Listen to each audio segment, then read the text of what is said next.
La symbolique est forte.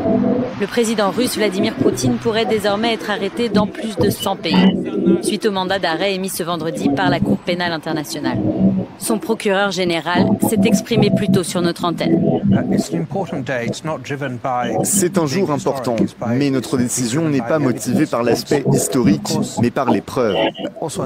Bien sûr, c'est aussi un jour sombre qu'un chef d'État, un commandant en chef d'un grand et puissant pays, membre du Conseil de sécurité de l'ONU, fasse l'objet d'un mandat d'arrêt.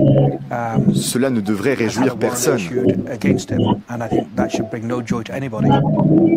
Le mandat d'arrêt vise aussi la commissaire russe aux droits de l'enfant, Maria Lvova-Belova. Les deux sont accusés d'enlèvement d'enfants et de transfert illégal de population d'Ukraine vers la Russie. Selon Kiev, Moscou aurait illégalement déporté plus de 16 000 enfants en Russie ou dans les territoires occupés. S'il est arrêté, Vladimir Poutine sera jugé à La Haye. Une annonce qui a suscité la colère de Moscou. À Kiev, en revanche, l'heure est à la jubilation. À partir de maintenant et jusqu'à son arrestation, le président et commandant en chef des forces armées russes, en tant que chef d'un État terroriste, aura peur de voyager en dehors de la Russie. Cela signifie que tout homme politique qui se considère comme civilisé et qui regarde vers l'avenir devra y réfléchir à 2 fois avant de serrer la main au président russe ou à ses partisans et ou de s'asseoir à la table des négociations avec eux. Ni la Russie ni l'Ukraine ne sont membres de la CPI. Mais depuis l'invasion russe, Kiev reconnaît la compétence de la Cour et lui a permis de poursuivre les crimes commis sur son territoire. Bonjour et bienvenue à l'entretien de France 24. Notre invité est Karim Khan, procureur général de la Cour pénale internationale. Il nous parle depuis la Cour à La Haye. Merci d'être avec nous, monsieur Khan. Ravi d'être avec vous, merci Marc. Vendredi, la CPI a émis 2 mandats d'arrêt concernant l'enquête que vous aviez ouverte il y a 1 an portant sur l'Ukraine. Le premier vise le président russe Vladimir Poutine lui-même et le deuxième vise la commissaire russe aux droits de l'enfant Maria Lvova-Belova pour crimes de guerre et en particulier la déportation illégale d'enfants d'Ukraine vers la Russie. Quelle est la dimension historique de ce jour pour la CPI? C'est une journée importante, peu importe son caractère historique ou non, ce sont les preuves qui comptent. Mais bien sûr, c'est aussi une journée triste lorsqu'un chef d'État, commandant en chef d'un grand pays puissant et très important, membre permanent du Conseil de sécurité, est visé par un mandat d'arrêt. Personne ne devrait s'en réjouir. C'est un événement qui donne à réfléchir et qui montre que le droit n'est pas simple spectateur ou un concept absent. Au contraire, le droit doit contraindre certains comportements et aucun individu peut impunément commettre un crime pour lequel la Cour est compétente, en particulier les génocides, les crimes de guerre ou les crimes contre l'humanité. C'est donc une journée importante, la première fois que le chef d'État d'un membre permanent du Conseil de sécurité est inculpé. Cela montre également que le bureau évolue avec plus d'agilité dans un contexte de violence, de bombes dans la zone de guerre qu'est l'Ukraine. Le porte-parole du Kremlin a déclaré que le mandat d'arrêt, et je le cite, est scandaleux et inacceptable. J'imagine que vous vous attendiez à ce type de réaction. Le fait que je m'y attende ou non importe peu. Ce type de déclaration ne m'importe pas. Ce que je conseille toujours à toute personne qui n'est pas d'accord avec le droit, c'est de se rendre à la justice et présenter ses arguments. Pas à moi, je ne suis que le procureur. Nous avons des juges indépendants et impartiaux qui se sont montrés courageux et totalement capables de faire la différence entre les faits et la fiction. C'est à eux qu'il convient de présenter ces arguments. Si une personne, une partie, un suspect estime que les accusations sont fantaisistes, il peut se présenter au tribunal, présenter ses arguments au juge, avoir la confiance de le faire. Telle est la procédure. Qu'est-ce que changera concrètement pour Vladimir Poutine ce mandat d'arrêt émis par la CPI? Pardon, je n'ai pas entendu la première partie de la question. Qu'est-ce que changera concrètement pour Vladimir Poutine ce mandat d'arrêt émis aujourd'hui? Je ne sais pas exactement ce que cela changera pour lui personnellement, mais cela met en lumière le fait que la CPI a agi. Nous avons fait notre travail sur cet aspect de l'enquête et les juges ont étudié le dossier et émis les mandats. Alors, ce que cela signifie, c'est que la seule Cour pénale internationale au monde a émis des mandats contre lui et Madame Lvova-Belova. Bien sûr, cela a des implications, des conséquences. Les États ont l'obligation de coopérer avec nous. Cela a également des implications sur l'intégrité du type de preuves dont nous avons entendu parler ou que nous avons consulté, que les juges ont étudié avant de décider qu'il y avait matière pour agir. L'avenir.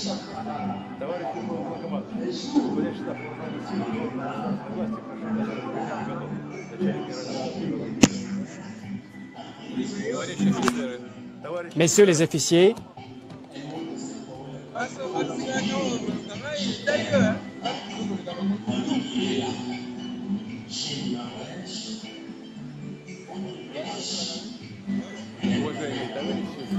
chers camarades, aujourd'hui on se réunit lors du collège annuel du ministère de la Défense pendant la période très responsable où nous voyons le déroulement de l'opération militaire spéciale qui continue. Et vu l'expérience de combat accumulée, nous allons discuter des actes de développement de l'armée et de la flotte.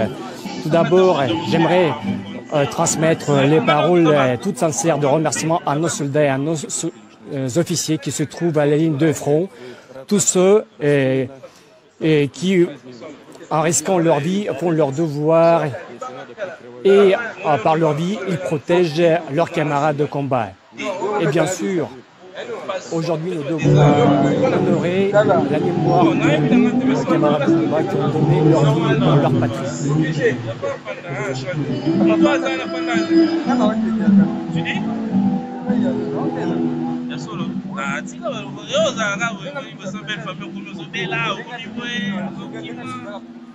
Merci.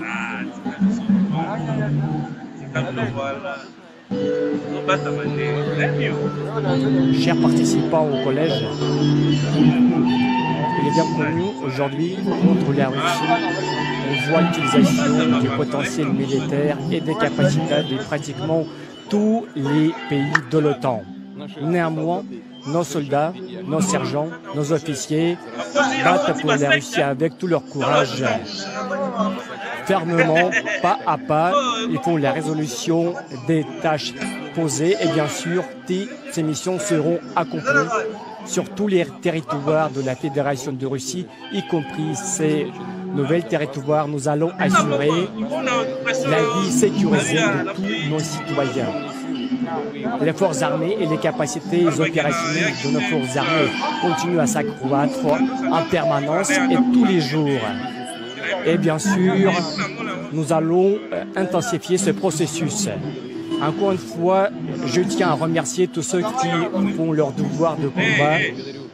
Je remercie les opérateurs des chars de combat, des troupes aéroporteurs, des troupes d'infanterie, des transmissions, des pilotes, les représentants des forces spéciales, des forces antimissiles, de cartes, de soutien logistique, de la garde nationale et d'autres unités militaires pour tous ceux qui comment vous faites le combat.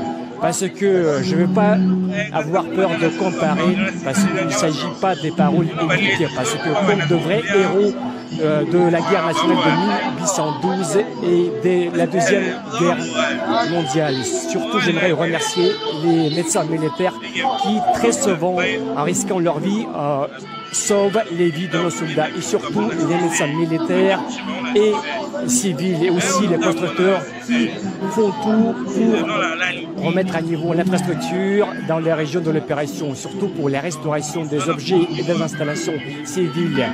Et quand même, néanmoins, bien sûr, les opérations de combat ont attiré l'attention sur les questions sur lesquelles nous devons travailler en détail, comme on dit chez nous. Surtout, je parle et je sous-entends les questions, les transmissions, les systèmes automatisés des forces armées et des armes. Je parle de la tactique de la lutte contre batterie, de désignation de cibles et d'autres. Il s'agit d'une expérience de combat que nous devons et nous allons utiliser au cours de la construction future et du développement des forces armées. Aujourd'hui, notre mission est de mettre en œuvre toutes les mesures nécessaires pour renouveler et améliorer les forces armées. Et surtout, j'aimerais attirer votre attention sur les points suivants. Toute l'information sur les forces armées otaniennes et les moyens qui sont utilisés pour faire face à nous au cours de l'opération militaire spéciale sont très bien connus pour nous. Vous les savez tous. Tout est disponible et tous ces éléments doivent être étudiés minutieusement dans le but de la construction de nos forces armées militaires pour intensifier nos capacités de combat de nos forces armées et de nos services spéciaux. Et nos unités militaires ont acquis une expérience énorme opérationnelle au cours de cette opération militaire spéciale. Et la mission du ministère de la Défense et de l'État-major est d'analyser cette expérience et de l'inclure dans les plans et les projets de formation de l'instruction des soldats et des forces armées, et surtout pour assurer la livraison des matériels dans les forces armées. Et surtout, la pratique et l'expérience qui ont été accumulées par nos forces armées en Syrie doivent servir et devenir la base pour l'amélioration sérieuse de nos capacités opérationnelles au cours de l'instruction et des exercices à tous les niveaux. À leur tour, les sergents et les officiers qui ont manifesté leurs compétences en priorité doivent occuper les nouveaux postes de commandement, doivent servir de la première réserve de cadre, y compris au niveau de la cabine de l'état-major général des forces armées russes. En deuxième lieu, j'attire l'attention du gouvernement et du ministère de la Défense et d'autres agences au besoin de travailler en contact très étroit dans le cadre des infrastructures et structures créées nouvellement, comme le Conseil de coordination, y compris les chefs des régions russes et les représentants du complexe militaire industriel. J'attends aussi que nos instructeurs et nos ingénieurs continuent leur pratique de visite de la ligne de front. J'aimerais le remercier parce qu'ils visitent régulièrement et ils ajustent le fonctionnement de leur matériel. Et j'espère que cette pratique se poursuive pour que les performances du matériel soient vérifiées dans les conditions opérationnelles, dans le but d'assurer leur perfectionnement ultérieur. Dans l'ensemble, il faut assurer le travail avec les ministères et les agences impliquées. Nous voyons qu'il y a des travaux brillants, mais des éléments qui doivent être ajustés, parce que tout cela s'est vu par les ingénieurs, par les scientifiques, et toute cette machine, toute cette structure fonctionne. Et quand j'ai déjà dit, nous continuerons à perfectionner nos matériels. J'ai sous-entend aussi ce processus. La commission militaire industrielle doit devenir l'état-major de coordination de la science des forces armées et des industries pour résoudre les missions les plus urgentes et tout d'abord du point de vue du soutien logistique des forces armées. Je parle des munitions, des matériels. En troisième lieu, nous allons continuer à soutenir les capacités de combat et perfectionner les capacités de la triade nucléaire, parce que c'est la garantie principale de la préservation de notre souveraineté et de l'intégrité territoriale, de la parité et de l'équilibre des forces dans le monde entier. Cette année, le niveau des armements a dépassé 91% du point de vue de leur modernité. Nous continuons à perfectionner et équiper des missiles supersoniques avant-garde. Dans les plus brefs délais, nous allons mettre en service les missiles balistiques intercontinentaux Sarmat. Nous savons qu'il y a un certain mouvement vers la droite, mais ça ne change pas nos prévisions. Tout cela est réalisé et les forces armées continuent à recevoir les systèmes de missiles YARS. Nous allons continuer à développer les systèmes uniques qui n'ont pas d'équivalent dans le monde entier, comme des systèmes supersoniques de missiles. Et début janvier, l'année prochaine, nous allons mettre en service opérationnel la frégate de l'amiral de l'Union soviétique Gorchkov, qui sera équipée du système le plus nouveau, qui n'a pas d'équivalent dans le monde entier, de positionnement maritime comme le système de missiles Tsirkon. Nous allons continuer à équiper nos forces armées des armements les plus modernes et les plus avancés. Je tiens à rappeler que tous les projets seront accomplis.